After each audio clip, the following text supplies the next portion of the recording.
चावला साहब, आप इस पर थोड़ी सी रोशनी डालें हमें कि आखिर स्ट्रीट वेंडर और दुकानदार आपस में इस समय चंडीगढ़ में ऐसा माहौल बना हुआ है कि दोनों एक दूसरे के खिलाफ हैं। ये वही स्ट्रीट वेंडर है जो पहले दुकानदारों के पास ही काम कर रहे थे। आज दुकानदारों को ये अच्छे भी नहीं लग रहे क्योंकि इनकी दुकानों के आसपास ही ये लोग बैठ के हैं।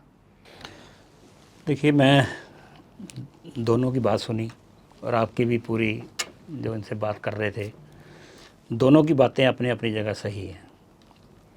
और इनकी तो इसलिए मैं सही मानता हूँ कि सब कुछ जानते हुए भी नहीं बता रहे, क्योंकि ये उनको रिप्रेजेंट कर रहे हैं यहाँ पे। अगर आज कुछ बोल देंगे तो इनके लिए मुश्किल आ जाएगी वहाँ पे। सब कुछ इनकी बातों से ही पता लग रहा है कि जो एलिगेशन उस बेलदार ने लगाए हैं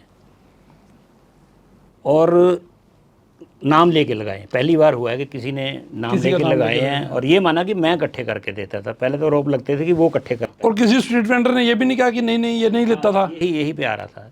और उसने बाकायदा 7 इंस्पेक्टरों के नाम भी दे दिए, बेलदारों के भी नाम दे दिए, सरकार ने एक्शन भी ले लिया। ये शायद पहली बार हो रहा है। पहले आरोप लगाते थे, उसने खुद मान लिया कि हम इकट्ठे करते थे। अब सवाल ये है कि ये समस्या कोई नई तो है नहीं।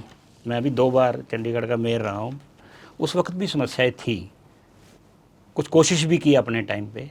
ये भी मान लूँ कि शायद उस कोशिशों में कामयाब भी नहीं हो पाया था, क्योंकि एक ऐसा, मैं कह दूँ कि सारे कुछ लोग इकट्ठे हो जाते हैं, इंटरेस्ट सबके कॉमन हो जाते हैं। उस वजह से कई बार जो चुने हुए लोग हैं उनके लिए कुछ मजबूरियाँ होती हैं।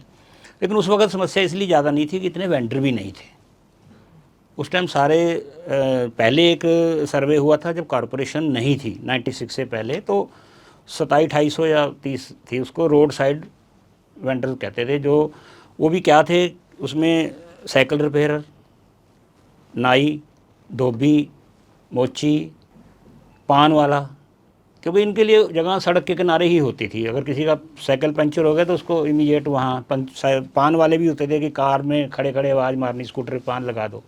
तो 2600-2700 था। इसकी एसोसिएशन बनी हुई थी बाकायदा। वो कॉरपोरेशन बनने के बाद भी वो हमसे आते रहे कि जी हमें तंग करते हैं पुलिस वाले भी और कॉरपोरेशन या उस वक्त जो भी स्टाफ था, तो इससे हमें बचाया जाए, तो हमारे को एक लाइसेंस बना दिए जाए ताकि तंग ना करें।